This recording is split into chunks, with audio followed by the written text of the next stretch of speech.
सोचिए कि ऐसी घोषणा हो जाए जो अचानक से आपकी सबसे बड़ी फाइनेंशियल चिंता को कम करके मदद का एक और नया रास्ता दे दे। और सबसे हैरानी की बात है ये कि बदलाव आपके लिए बिल्कुल छुटपुट सा लगे, पर असल में ये छोटी शुरुआत आपकी फैमिली के लिए कितनी बड़ी राहत साबित हो सकती है, आपको शायद अंदाजा ना हो। तो चलिए मैं आपको बताती हूँ पूरी इन्फॉर्मेशन डिटेल में। लेकिन उससे पहले अगर आपने चैनल को अभी तक सब्सक्राइब नहीं किया है तो फटाफट से कर ले।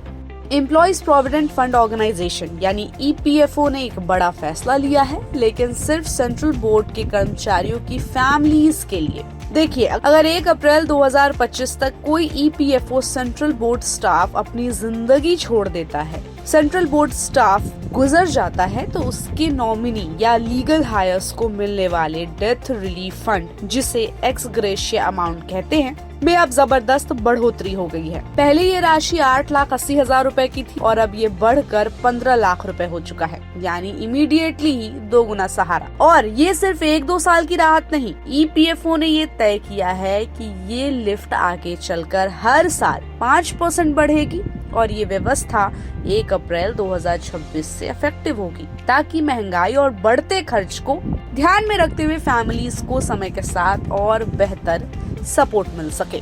पर सिर्फ ये फायदा नहीं, खास प्रोसीड्यूरल चेंजेस भी किए गए हैं जो क्लेम प्रोसेस को सच में आसान बना देते हैं। अगर माइनर बच्चों के PF क्लेम्स होते थे तो पहले उन्हें गार्जियनशिप सर्टिफिकेट दिखाना पड़ता था, जो लीगल पेपर वर्क में उलझा देता था। अब वो रिक्वायरमेंट्स हटा दी गई है। इसी से क्लेम डायरेक्टली माइनर बच्चों के बैंक अकाउंट में सेटल हो जाता है, बिना कानूनी झंझट के।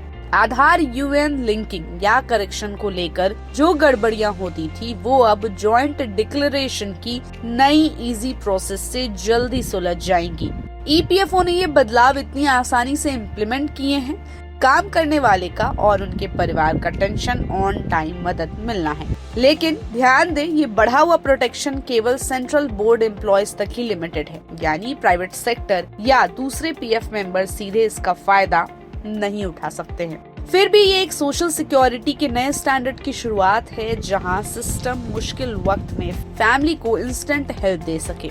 जब ऑर्गेनाइजेशन स्ट्रक्चर्ड और ऑटोमेटिक वेलफेयर को अपनाता है, जैसे कि क्लेम प्रोसेस को सिंप्लीफाई करना और एक्स ग्रेशिया अमाउंट को इन्फ्लेशन से एडजस्ट करने के लिए हर साल बढ़ाना, तो ये परिवारों के लिए भरोसा और इंसानियत की मिसाल बनाए रखता है।